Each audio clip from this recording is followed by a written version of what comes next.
आज दूसरे दौर की वोटिंग चल रही है। 30 सीटों पर आज वोट डाले जा रहे हैं और सुबह से ही मतदाताओं की लंबी लंबी कतारें दिखाई दे रही है मतदान केंद्रों पर। शुभेंदु अधिकारी जो ममता बनर्जी के खिलाफ चुनाव लड़ रहे हैं बीजेपी से, वो सुबह ही सुबह निकले वोट डालने के लिए। और डेबरा में जहां कल बीजेपी के पूर्व अध्यक्ष और मौजूदा केंद्रीय गृह मंत्री अमित शाह का रोड शो भी हुआ 2 दिन पहले, वहां 2 आईपीएस आमने सामने भी हैं। वहां से टकराव की खबरें हैं, तनाव की खबरें हैं, जहां टीएमसी ने बीजेपी उम्मीदवार पर पैसे बांटने का आरोप लगाया है। ये तस्वीरें आप इस समय टेलीविजन स्क्रीन पर देख रहे हैं। पश्चिम मिदनापुर के डेबरा में तनाव हुआ है, जहां तृणमूल और बीजेपी एक दूसरे पर चुनाव को प्रभावित करने की कोशिश का आरोप लगा रहे हैं। ये तस्वीरें आप इस वक्त टेलीविजन स्क्रीन पर देख रहे हैं। नंदीग्राम में ममता और शुभेंदु की फाइट है, तो डेबरा में 2 पूर्व आईपीएस एक दूसरे के आमने सामने हैं। भारती घोष बीजेपी से चुनाव लड़ रही हैं, टीएमसी से हुमायूं कबीर किस्मत आजमा रहे हैं। दोनों सीआईडी में एक दूसरे के साथ मिलकर अपराधियों के खिलाफ लड़ाई लड़ चुके हैं और अब राजनीति में आने के बाद एक दूसरे के सामने चुनाव लड़ रहे हैं। भारती घोष 2019 में बीजेपी से लोकसभा चुनाव भी लड़ चुकी हैं। हुमायूं कबीर पहली बार राजनीति में कदम रख रहे हैं।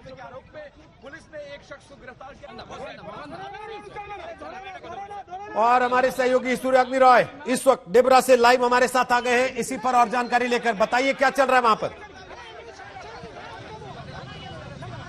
देखिए, डेबरा में सुबह से ही एकदम हाई प्रोफाइल, हाई टेंशन एक इलेक्शन हो रहा है। अभी कुछ देर पहले फिर से डेबरा की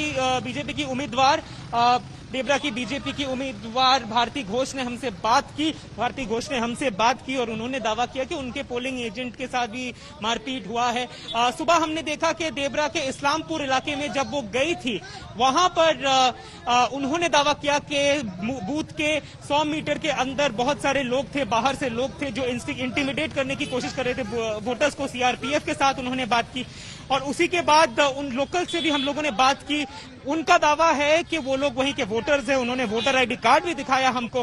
वो कह रहे हैं कि भारती घोष आ रही थी और लोगों को इंस्टिगेट कर रही थी। तो आरोप प्रत्यारोप ऐसा ही सुबह से लगा रहा है। हाई प्रोफाइल बहुत सीट है। बीजेपी के समर्थक जो है वो लोग प्रोटेस्ट कर रहे हैं कि भारती घोष के साथ नाइंसाफी भी हुई है, ऐसा ही दावा कर रहे हैं। पुलिस की अगर हम दिखाएं एक बार, ये भारती घोष अभी यहां से निकली है।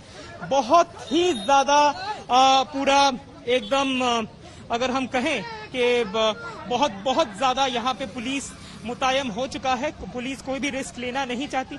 हमने देखा था जब एक झड़प उभरने वाली थी, वहां पे पुलिस और सेंट्रल फोर्सेस घुस के पूरे दोनों गुटों को उन्होंने साइड कर दिया, एक को एक तरफ दूसरे को दूसरी तरफ करके झमेला जो है उसको रोक दिया। Back to you. ये पैसे बांटने का क्या मामला है सूर्याग्नि?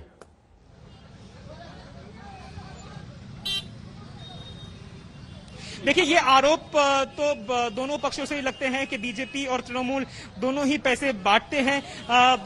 ये लोकल कैंडिडेट्स हो या फिर ममता बनर्जी खुद, वो बार ये कहती आ रही है कि पैसे दिए जाते हैं गांव वालों की तरफ से, ऐसे कि सेंट्रल फोर्सेस के द्वारा भी पैसे बांटे जाते हैं। ऐसा भी दावा तृणमूल के बहुत नेताओं ने भी किया है इस बार चुनाव में, हमने देखा है। और अगर हम डेबरा के बारे में बात करें तो डेबरा में बहुत ही हाई प्रोफाइल ये इलेक्शन हो रहा है। कारण यही है, आज नंदीग्राम का भी चुनाव है। नंदीग्राम बहुत सबसे ज्यादा शायद हाई प्रोफाइल है, लेकिन उसके बाद दादा वर्सेस दीदी ये डेबरा में भी हो रहा है।